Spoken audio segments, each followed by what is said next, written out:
I think it's very important for a number of reasons. Firstly, I think it's important for the world to understand, and particularly decision makers, to see the link between capital change and some of these extreme events which could result in disaster. It's also important because irrespective of the nature of a disaster event or an extreme event, we have to equip ourselves with capacity and capabilities by which we can manage these and minimize the risk to human life and property. And I think the timeliness of this is particularly significant because, as you know, there's the 17th Conference of the Parties starting very soon in Durban, where people must realize what the implications of inaction would be in the field of climate change. And we have come up with some projections of the future in respect of extreme events that might increase in intensity as well as frequency. And we've also clearly brought out where our knowledge is not adequate to come up with fairly robust and reliable projections. So I think people will get a fair idea of what it is that might happen if the world doesn't take adequate action in limiting the emissions of greenhouse gases.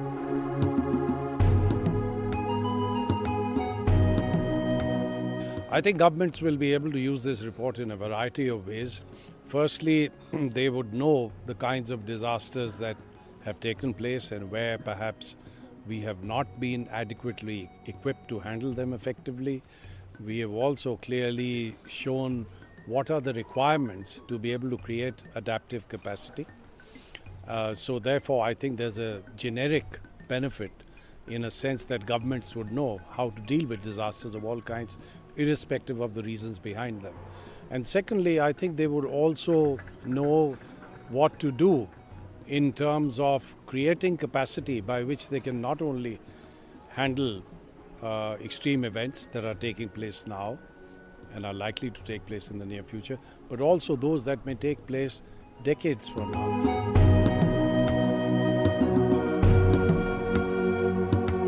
Well, this has been an extremely productive year for the IPCC. We brought out 2 special reports, the first one on renewable energy sources and climate change mitigation, and this one on how to deal with extremes and disaster events. Now what we really need to do is to move on, as we are indeed doing, with production of the 5th assessment report, and that starts rolling out in 2013 and will be completed in 2014. So we've got our hands full. We're excited about what we're doing, and I'm sure the 5th assessment report will be a major step forward in advancing the knowledge of human society on everything to do with climate change.